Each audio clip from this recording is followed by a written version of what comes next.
Hello, everybody, and welcome to our Shame Free series. Shame Free Sundays is now being added to our podcast, A Better Way to Heal, where faith meets therapy, because shame really is something we should be talking about when we're talking about healing. Join me and Harmony as we explore the intricacies of shame and how they have an impact on your life. We're going to look at things like faith and therapy, and we're really going to bring them all together with this concept called shame. What's healthy? What isn't healthy? Thank you for listening. Hello. For those of you who do not know me, my name is Eleanor Brown. Most people call me Elly. I am jumping on here today. I'm starting a series today called Shame Free No More, called Shame Free Saturdays, and today's title is Shame No More.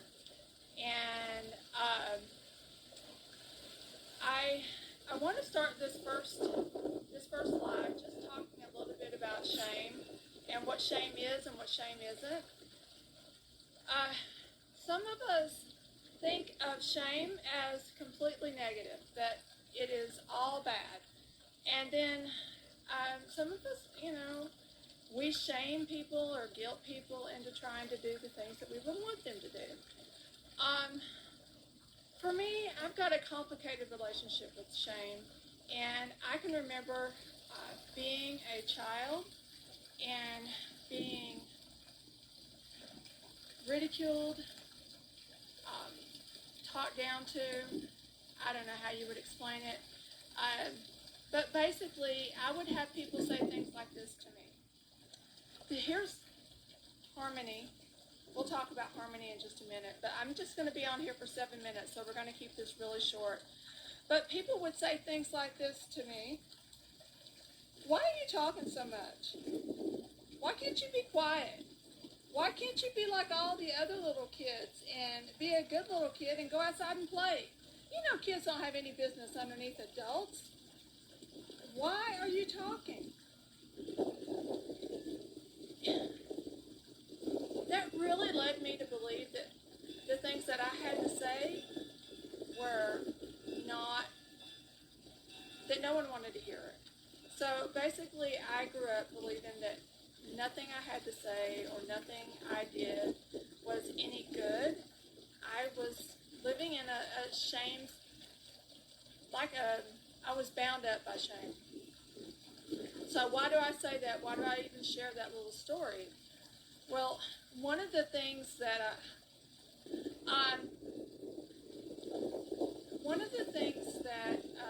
I struggled with when I decided I wanted to be a counselor was I didn't think that I had the words to say that anybody would want to hear. And when I really started getting and developing a certain level of healing, I had to overcome that type of shame-based thinking and really walk into and finding my voice. And really, once I kind of realized the things, all the negative thoughts that I kept saying to myself, once I realized that that was shame, I was able to start overcoming that. But I really didn't understand that. One of the things that I have created, and I have it on my website, and it's www.eleanorbrowncounseling.com. But I do have a shame quiz for people that don't understand whether or not the shame that they deal with might be, or even the things that they think might be dealing with, struggling with feelings of shame, toxic shame, shame that keeps people kind of bound up and not doing well in their life. Negative thinking. Oh, I can't do anything. No one loves me. I don't have any friends. Why does everyone always, I don't know, you fill in the blank. And why doesn't God love me as much as he loves someone else? All kinds of ways that we have of thinking that are really kind of shame-based thinking, but we don't really recognize that. So that's one of the some of the stuff that I hope to talk about over the next, I don't know, however many weeks. I'm going to start this. We're going to see where it goes. But these are basically going to be 7 minutes at 7 o'clock, shame-free Sundays. We're just going to talk about shame. Feel free to put in the comments things that you may want to hear about shame. What do you know about shame? What do you wish you knew about shame? Do you even know what shame is? I had a client one time tell me, oh, I don't deal with shame. And I pulled out this shame quiz, and out of 10 questions, it's now 12 questions. But she answered yes to all of them. And so what we found was that she really was dealing with some shame. And I write a lot about shame because I am overcoming those feelings of shame. And I'm really walking into a place of harmony. And that brings me to introducing you to harmony.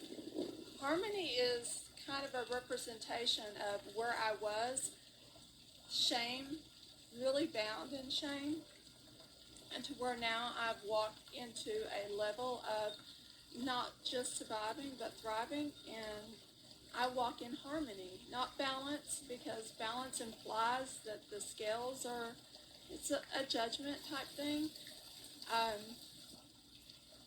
but it's really, I live in harmony. I know I didn't explain that very well, and that's okay. Y'all ask questions, y'all interact, ask me what you would like to hear more about shame, and yeah, I feel like I've probably said all I want to say for today. I will say more next week, and I hope y'all enjoyed the video. I think I might have ended just a few seconds early, but I hope y'all enjoyed the video. Thank you. I'll see you next week.